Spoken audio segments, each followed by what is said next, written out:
So first of all, I just want to say thank you so much for joining me today. Hmm. Super excited to chat with you again. And I know. I'm loving this. I, absolutely. Might I just say very quickly, I love what you're doing with your hair. Like, I love, This is this is the main and all the glory. I like it. honest honest to God, I've embraced the natural as I've gotten older. I always embraced it, but there was a period of time where I was, like anybody is, oh, let's straighten my hair. I'm tired of the curls. You have to give a lot of attention and time to it.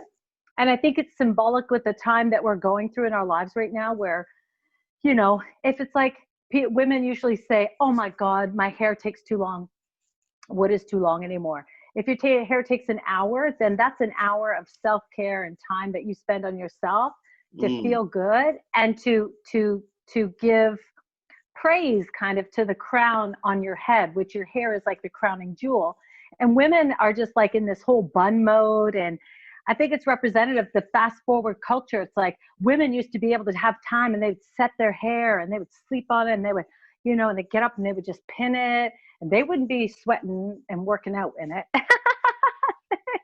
I like it. I like it. No CrossFit for grandma. She's I like, love I it. just did my hair. I can't do anything with it. Hold on, I gotta grab something. Hold on, All because right. I have something I'm doing too. Because I want now. I was digging through my shed and check this out. Oh,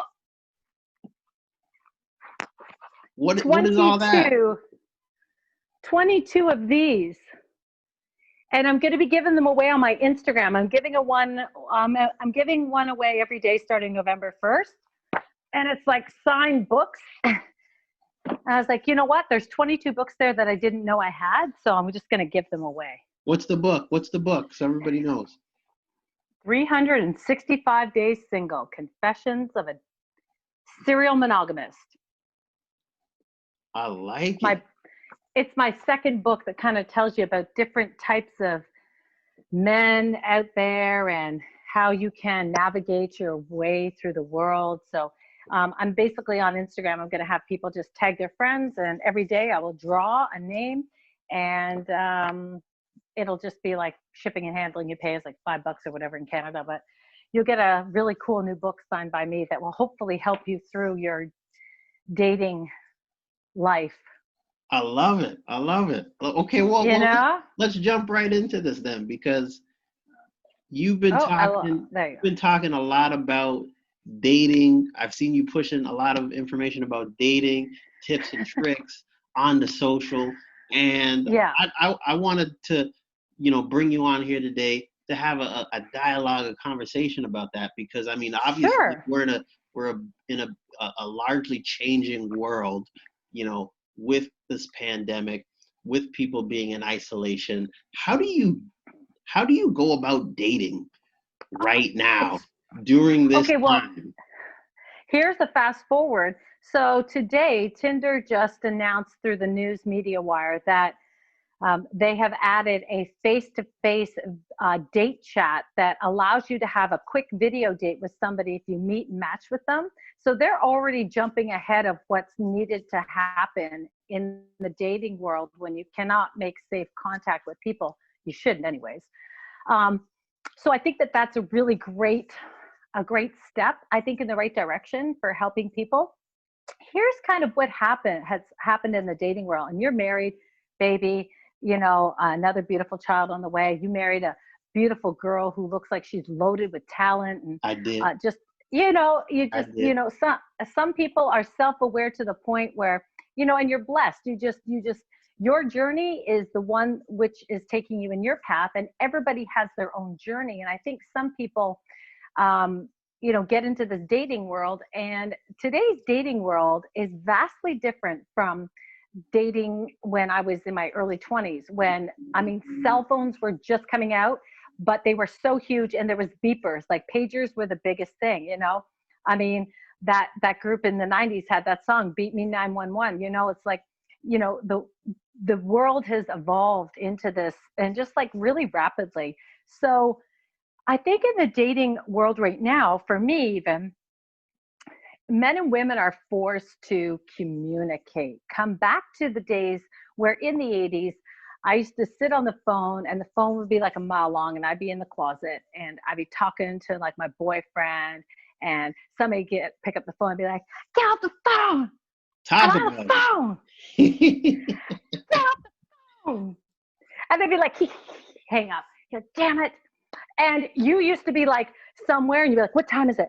Oh my God, my boyfriend's going to call me in 10 minutes. You're like, run home, wait for the phone call. Hi. And then you would communicate. He would tell you about his day. He would tell you how amazing you were. You would just talk for hours about stuff, who you were, who I am, this person, that person. And it's just like you just were able to talk forever.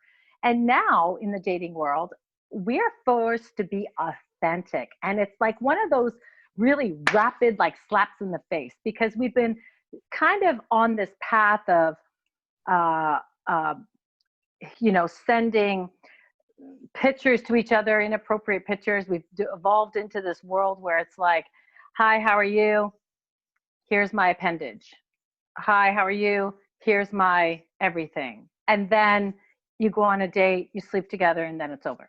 It's like, Right. what is Right. what is that? What is it that we're doing to ourselves? Like, it's Why do you think depleting. that is? Why do you think that is the route that most people in the dating world are taking? Okay. Okay. So, Josh, what are the most you can answer a part of the question for me. What are the most popular songs right now? Because let's take it back to culture and music and media. What's the most popular song right now that everybody is doing a TikTok to or a reel? Oh my Do you goodness. know? I'm terrible on the new stuff. I'm terrible on the Okay. new school right now. Okay. Well, Cardi B's WAP. Okay. So when you got girls, they're pushing their sexuality in such a like in your face, because we're taking control. This is our bodies. We can be, and this is an evolution that happens continuously. Pause for a second because I want to show you this. I love this book, and I have a wall of books. These are just my favorite books. And the evolution of the female sexuality is what's controlling everything right now. Women, sorry, just like Beyonce, who runs the world, girls, who runs the world, girls. It is the power of the P, and that is just the way it is. It has been that way since Nefertiti, okay, who is on this cover right now. It's beautiful. So this is called Sexual Persona, and it's by Camille Paglia. And for anybody that's watching right now and you want to get this book, okay, let me just tell you, the print is small, okay? But it basically tells you about Western culture, the highs and lows, since Egyptians invented beauty, making a persuasive case for all art, pagan battleground between male and female, chaos, civilization, the whole thing, the evolution. And this is exactly what continues to go on today. I mean, the Egyptians, they started the whole beauty trend with makeup. Women were like, we want to attract men to us. So how do we do that? And this is what's going to tie into my answer. It's kind of like a long answer, but I think it's a really important question to answer. So that people understand kind of what is going on with us, why we're doing what we're doing, and how we can pause and slow it down and kind of undo a bit of this. So back in Egyptian culture, women wanted to attract men. So they emphasized their eyes like cats, because cats back then were very like worship. They had these eyes that were very magnetic, and they started to color their lips like a nice brighter red pink color, because they wanted it to emulate the other set. So they felt that by making their lips like this, that they could draw men in with the eyes and the lips, because they were doing a sexual kind of thing with their makeup to draw men in. And the same thing is happening today in our culture, in the world, is that whatever women sort of regulate that we want. So we're saying, we got it. It's this, like Cardi B's WAP song. It stands for wet, what, figure it out. And she has got the song and everybody's dancing to it and they're like, oh, this is amazing. So men are kind of like, okay, so women just, they want that. They want us to acknowledge that they got all the sexual power and that's what they're pushing towards us. So that's what we're going to give them because that's what they're asking for. Everybody start sending dick pics. That's what they want. They're saying it in songs, right? So men are kind of like, okay, women don't need us for money. They can pay their own bills. Women don't need us for houses. They can buy their own houses. They have their own jobs. They can raise kids on their own because there's help from the government. And then that's like, women are like, yeah, I don't need you for anything. I got my own thing. So guys are like, well, the only thing left I have is this. So here it is. So that's why there's all these things kind of going on with men and women. Men are like, you know, interacting with each other in a highly sexual nature and sort of really short timelining the dating thing. Hi, how are you? Handshake, dinner, boom. And then there's no substance to base it on because you don't know them and there's nothing and then it disappears. And women are like, I don't understand. I thought we had this connection. Because even Tony Robbins says there has to be enough attraction or there has to be enough things in common for there to be an attraction. Correct. There have to be enough things different to be passion. But you cannot have all passion and no attraction. Like you can't have all attraction and no passion. So we're in this, like, we're addicted to the high of meeting, the courtship. It's so great. It's wonderful. Oh, it's not great. It's becoming too real. I don't like this. Over. That's why people break up. That's why divorces are at an all-time high in society right now, because like people were forced to be home and then they realize, oh, I don't like you as much as I thought I did because we're cooped up. I got to spend time with you. Maybe I never got to know you well enough when we moved in together or got married or started a relationship. Now I'm getting to know you. I'm like, nah, I don't like you. So then what, like in your opinion then, like, do you think that that's a realistic expectation for men to have, that that's all that really women want from us?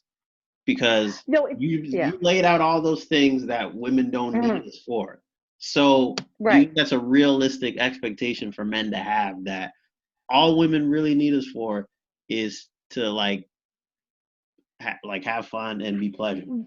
Right, and that's what we're pushing to them. But the power starts with women having a moment to slow things down and realize that if women complain all the time, there's no good men out there. Every guy just wants sex. They're just so full of it.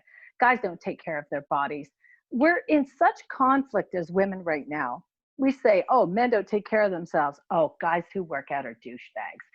Guys, they're this, they're that. Oh, they're this, they're that. It's like you cannot please a woman right now, because I feel that we're in this conundrum or this situation with ourselves where we are regulating everything, but we're creating a storm of stuff we don't want.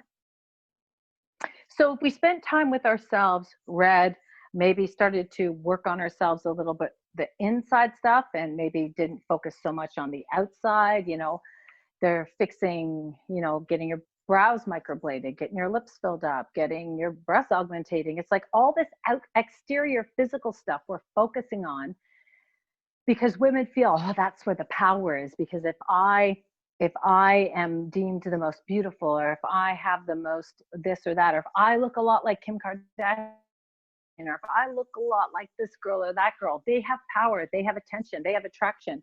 I'll be happy. I'll be able to get what I want, the type of guy. And it's like this delusion that of what we're feeding ourselves. We're feeding ourselves junk food and expecting to get soul food, I 100% agree with that. We're eating the junk. Social media is feeding it to us. We're buying it. We're doing it. And then we're expecting, I don't know, to gaze up, to walk along on the sidewalk, and Prince Charming is just going to like walk right by, and you're going to meet eyes, and you're like, hi, and then live happily ever after. But, you haven't done any internal work on yourself. We're not tapping into ourselves. And I'm not going to prophesize like, Oh, meditation and yoga, because that is, two things that I'm studying now. And I've seen the drastic changes in my life in the past 2 years, from slowing it down, taking a breath, feeding myself even better food. I always fed myself well, but fed myself better food, minimized. I think COVID's a great opportunity for men and women to see kind of the storm that we created. And this is actually a calm for us. Although it seems stormy like, as the tree is waving outside there, it's like the trees outside waving in front of me, in front of the light. It's my favorite place to sit here because the sunshine is just like so good. You should get 15 minutes of vitamin D every day, and just, especially now times, to make yourself feel better. So I always like to hold up just a second. sit Hold up here. a second. So I'm so curious about this question. Like, do you think that both men and women that are putting themselves out there in that way, the inappropriateness, the inappropriate pictures, things of that nature, like we We're talk a just lot making it about worse for ourselves. self-love in this society. Do you Right. truly believe that those people love themselves if they're doing that? I think that people perhaps don't really know what it is to love yourself, because we're living, the world, people are living with a lot of trauma, a lot of pain, a lot of things that they haven't addressed. And instead of addressing those things, they just deal with the exterior. It's like driving a Mercedes Benz, and it's beautiful on the outside and shiny and gorgeous. When you drive by people, they're like, wow, that's so beautiful. But inside, there's like McDonald's containers, it's garbage, there's stuff everywhere. The radio doesn't work anymore. It's all this stuff internally. But when you drive around, people are like, wow, that looks great. That's amazing. And that's kind of what we're doing right now. We're driving around in the vehicles of our bodies, trying to make them look nice so that we feel better, because we don't feel better, because we haven't addressed our childhood trauma. We didn't address that guy that crushed our heart and just left us in a million pieces. We didn't address the fact that our mother and father didn't love us, or that our dad left when we were a young age, or that our mom neglected us, and all this stuff. And we're hoping that we can meet somebody who's just going to be able to fix it all. So it's kind of like that bait and switch thing. Like, look, it's so great. It's wonderful. It's like, oh my gosh, here is my 2 giant bags of baggage. Where can I put them? The guy's like, whoa, whoa, whoa. I thought you were pretty and had it all together. It looked good. It's like, nope, I got 2 bags of baggage here. I'm moving them in. It's so funny And that you say that, because like I feel like that what you just said relates to people, the same people that like go out and they got to have a, like, big fancy house, big fancy car. They're always looking for the next thing. I feel like they are using material things to medicate the deep wounds within their soul that they have not dealt with yet. And until they deal with those things, they will never feel true, not even happiness, because happiness, I think, is a momentary thing. I'm talking about mm, joy. Joy mhm. is something that can be consistent no matter what situation or what life throws at you. Joy is a choice.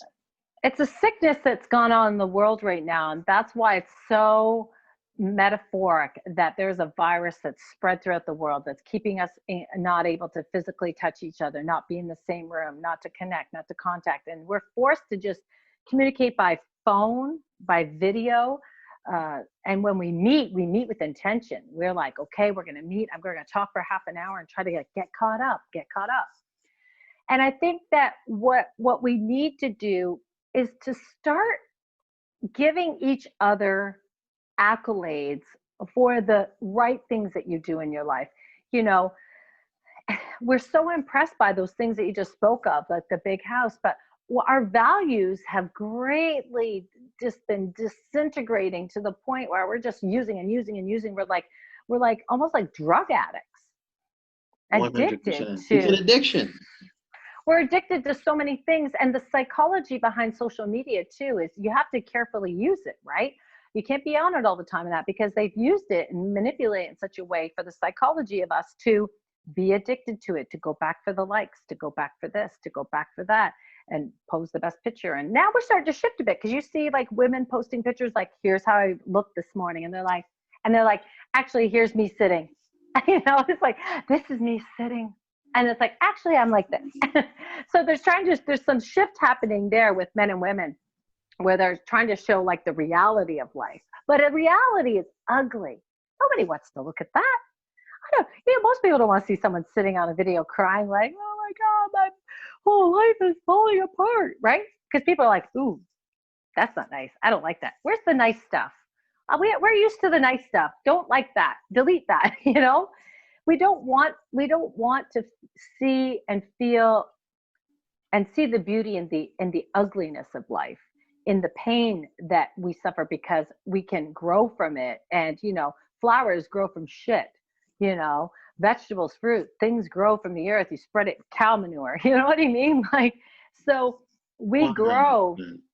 from pain and trauma, and we have to be able to embrace each other and say, and not ridicule and judge each other, because I've been judged a lot too, like, my choices in love and life, and and then I built up a tougher exterior. Well, I had built up quite a thick shell where I could be sharp with my words back and just cut right back to any kind of things, where people would make fun of my marriage lasting only 3 months, and oh, she had to marry a football star. Well, that's what she gets. She just had to be so perfect and all this. And it's like, ow, like that's shitty. But instead of me crying about it in front of people, I'd be like, I you toughen up, you thicken up, you just like, ooh, get into the ring. And that's sad that we have to be tough against the bullies of life, because the bullies are hurting too. The bullies have pain. The bullies have things that they've gone through, and Hurt and people and hurt maybe it, people. yeah, hurt people hurt people.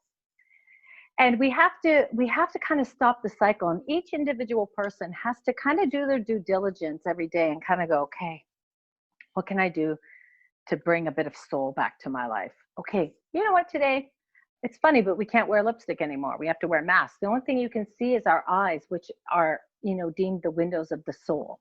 You can only look into each other's eyes now. That's all you can see of the human person when you walk by them. Isn't that That's- isn't that strange? it's Ironic? it's super fascinating, and I'm just thinking as you're talking here too, like somebody said once that like if you have like a few close friends in your lifetime, if you're fortunate enough to have a few close friends in your lifetime that know everything about you, Hmm. you are And wealth stay. you are wealthy. I think we have to redefine the word wealth, because everybody is now associating that to things, material things. Yeah. But the value of understanding your identity and then Hmm. having people around you who also understand Right. that value and take you as you are with Hmm. no judgment and only support and accountability, Right. that is worth more than anything. And me personally, like that's the only type of relationships I'm interested in. Like people that Yeah. are not afraid to be real with me. Like I'd be real with them. And let's not judge each other. Let's walk in accountability with each other towards a common goal, towards a common destiny. It's so easy to get caught up in just the cycle. It's so cyclical. One person does it, you do it back, da da da. So from a small seed, is where it grows. So for the thought grows from a small seed, and then it becomes, your life. And we need to start, giving each other pats on the back for the right things. So I know that for an example is, you see somebody indulging in something that's not good for them. So maybe they're eating a big piece of chocolate cake, or they're eating something that's not good for them. And it's not good for you. It's short term not good for you, and it's long term not good for you. So we say to each other, live a little. It's okay. Just have a treat. No, that's you can live a little. So we succumb to our weaknesses. Food is one thing, sex is the other, poor relationships is the other. We succumb to our weaknesses, and we're told that that's okay. We're rewarded. So we succumb to our sexual weaknesses. We're rewarded with short-term gain, which is whatever that pleasure is for that moment of time. And then the fallout. It's the same with the sugar. It's like a high and then it drops. Alcohol, and then it's a depressant. So I mean, instead of seeing somebody with a great lunch and saying, "Oh, that looks amazing. You're eating so healthy," instead of like, "Oh, What do you want? Some health kick? Are you like some like everybody's like so quick to like negatively speak about, the things, well, this house is nice, but you can save some money and then you get like a bigger house, right? It's like, oh, you only have a 2 bedroom, 1 bath. Oh, your kids have to share a bedroom? Oh, well, hopefully you'll be able to move into a bigger house. It Like, you know what I speaks to mean? their insecurity. It speaks to the like anybody that judges in my opinion, it's an ultimate reflection on how they see themselves. Hmm. They don't And value themselves if they're looking at what's going on in somebody else's house. and I'm telling you, that's what's wrong. And that's how the dating thing comes. We need to start saying, no, thank you. Somebody wants to engage with you in a certain anything that here's the wrap up of this idea. Anything that you are doing right now that is not bringing you closer to the type of guy or girl that you want in your life right now, write down all those things that you're doing, ways you conversate, text, where you're going, and stop doing them and Mm. start doing other things. Join a knitting group. Guys, join a knitting group. You're going to meet women. Go do something that's totally out of character, that's not masculine. Women, start going into areas and learning about things maybe that men are interested in, and start to relearn female male kind of connection. Maybe start doing things together that are, it's not dinner and drinks, it's a hike, it's going to an art exhibit, it's doing something that's culturally stimulating. I totally agree with that, and I think to walk in that, um, I think people need to address that root. What's that pain? What's that trauma that if you don't deal with it now, it's gonna follow you into your dating life. It's gonna follow you into your marriage. It's gonna follow you Hmm. into your business. Like Hmm. what do you suggest for people that they know they have trauma and they they know they need to deal with it? What's some practical steps that you would give to somebody that wants to do that? Josh, step one, invest in yourself, right? It's okay to put some money away for therapy. It's okay to figure out a Mm, way. Okay, I'm not going to buy bottles of wine this week. I'm going to somehow budget so that I can go see a therapist at least once a month. It's only once a month and it's $60 or $70, or find a support group, or find a way to address those things, because you can't just keep running away from it, because it will manifest itself in the next person, in the next month, in the next year, et cetera, et cetera. And I'll give you a case in point. Self-development too is so important. Take a new course, step out of your box, start to do things you wouldn't normally do, step back, spend some time alone. I think COVID situation in the world has allowed us an opportunity to be okay spending time by ourselves, or to get used to what that feels like, to be alone with our stuff, and I've gotten used to it, and I've been progressively working on my stuff for many years, and even more so over the past 2 years, and even more so over this past year of this happening. But we have to allow each other, and we have to allow ourselves to feel that, but we also as human beings have to support each other doing that. So case in point, I'll give you a little example. So today, somebody reached out to me on my Orlando Cane page. They are from Montreal, and apparently they have a connection to Belleville. They said they heard about me and they checked me out and they wanted to ask me out on a date and if I was interested. And I said, well, to be honest, right now, I'm not dating. I'm focusing on myself, I'm doing a lot of like personal growth and self development, and just like, oh, and then the guy says, oh, well, what does that look like? You can't just like date or whatever. And I said, well, no, because I'm putting all the focus on myself right now. I'm in school for yoga training and I'm learning, meditation and hypnotherapy online. I'm really trying to put the focus on myself. Well, good for you. See how that works out for you when you do all that and you're still alone. And I was like, Ooh, okay, well, I was like, ooh, okay. So thank ooh. you for showing me that you are a mean-spirited person, I said. Um, and then I said namaste. And then they said namaste. What does that mean? I said, that means I'm politely departing this conversation and I wish you well. That's what namaste means. Because I was like, and so they said, well, I can, you know what? My friends told me that you had a bit of a wacky personality or something. And I could definitely see that now. You're just like so weird is kind of like what he said to me. And I was like, okay, again, you don't know me, and I can clearly see that you don't respect me, and you're now wanting to insult me. So, like, basically That goodbye. is ridiculous.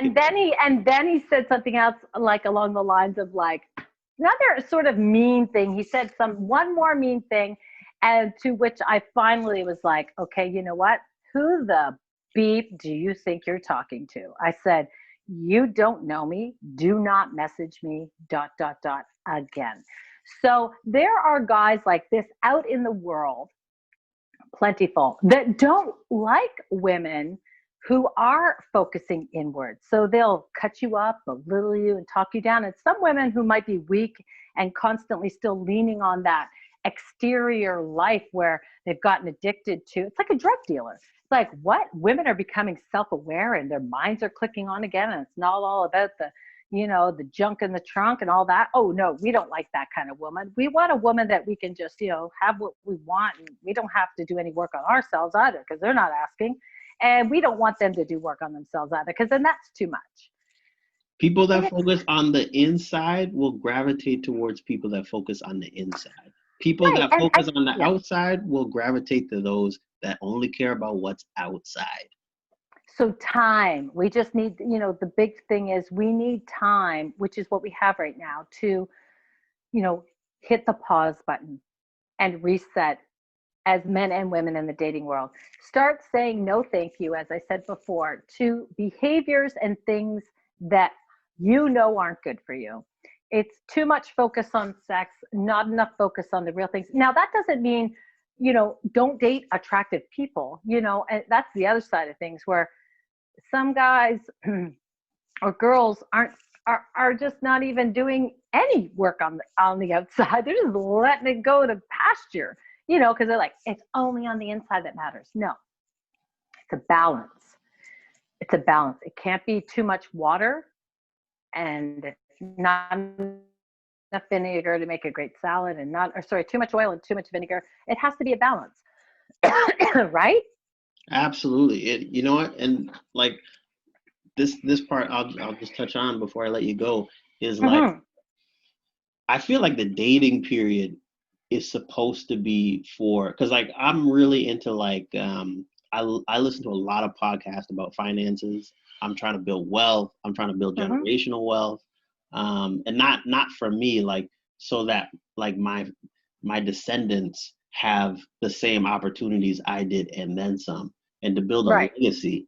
And I feel like the dating period is to really determine, like, do your goals, your values, like with everything, like finances, what are your expectations as a man? Do you want your potential wife to stay home and be with the kids, or do you mind if she goes out and works? There's nothing wrong with either, but you got to find somebody of which those morals and values align. And same thing alignment. Same thing with the woman. Like, what does she want in a man? And that's what I feel like the dating process is to figure all that out. Have those tough conversations up front, so we're not wasting any time. Yeah, don't dance around them in the beginning, because now women that say, oh, I want to get married. Guys are like, whoa. I mean, maybe don't say it on the first date. I want to get married.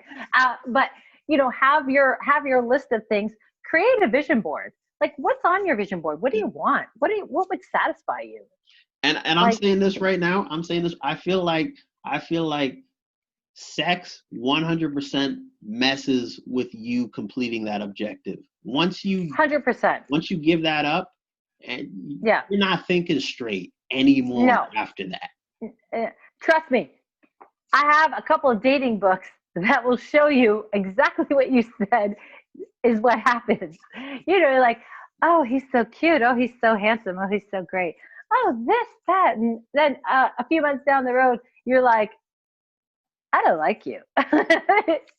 I love You're that's not a nice like person at honestly, all. I love your title for that. Like I love the monogamous. Like I love your title for that because like I just feel like it's Serial so, monogamist.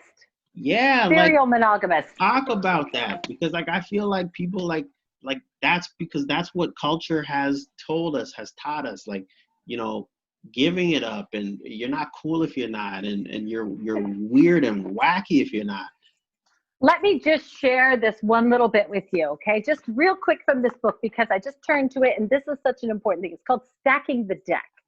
Okay. And we're not allowed, people have this chip against each other that are saying like stacking the deck, dating more than one person at a time. Yeah. And may the best man win, right? It's like, you don't have to sleep with everybody, you just take time and leave that out of the equation. So I'll tell you real quick. It says, okay, I'll be brutally honest. Dating sucks. There are some great times, but there are also a field of potential landmines that can sway even the most devoted believer in love. This chapter is my attempt to stack the deck and build up possibilities, but some were serious duds. If you're currently venturing out into the dating world, you may be really painful aware of what I'm talking about here. Knowing what works for you and what doesn't is really important when you're dating. Most people try to compromise and to adjust to accommodate someone else right off the hop because that's the most natural thing to do. It's ingrained in us to do so, especially in women. It is what it is. I know. I've spent my time adjusting to someone else's needs and schedules versus sticking to what really works for me. I never wanted to be the bad guy. I never wanted to be labeled the selfish person who didn't bend. That always has been looked at as a redeeming trait by others. Flexibility. Oh, she's so accommodating. Oh, she'd give the shirt off her back. She's just an amazing person, but she puts herself second, third, fourth, fifth, and then eventually she hates herself one day. It's like a gold star in being a good human. Yet I feel more times than not with this approach, you compromise so much of yourself that you don't know who you are anymore, and you're just bending over to make someone else happy, and that can't happen all the time. So if you want to live with intent and get to know what is truly good for you and what isn't, you have to make a huge statement on your part and take time to spend with yourself. And there's more in it and it talks about an experiment and open dating without expectation to get a clear picture of who you're dating. You're going to meet similar types, different types of people. And then I labeled some of the people. I was like, oh, this guy, Alejandro, it's a made up name. But I was like, I dated an Alejandro type guy about 5 years ago. Am I going to date that Alejandro type guy again? No, because I've done it before and it doesn't work. Why would I do it again? Like that saying, it's like dating your ex. Dating your ex is like buying your clothes back from Goodwill. Why would you do that? It didn't work the first time. Now I know there's like a 1% group of people that are like, oh, well, my ex and I got back together and it worked amazing. Well, I'm sorry, but I'm not going to bet on 1%. I'm not that kind of gambler. And for any women out there in their late 30s or 40s, girl, you don't have time to be gambling on a 1%. You want to gamble on the 50% or higher. So I feel that wrap ups, to things is that guys, girls, start spending time on the internal things, and then the external situation is going to change because majority of people just are not happy with themselves. So you can never be happy with anybody else. You got to do the work. You got to do the work inside. Deal with that. I like how you mentioned therapy. I love how you. Yeah, therapy is so good, and you cannot. I've had men say to me before, oh my gosh, you're the perfect woman. You're amazing. And Nora, the ego is like, I am amazing, aren't I? But it's like, calm down. I'm amazing on the inside, which makes the outside appear nicer. Because, ugly people start inside, outside.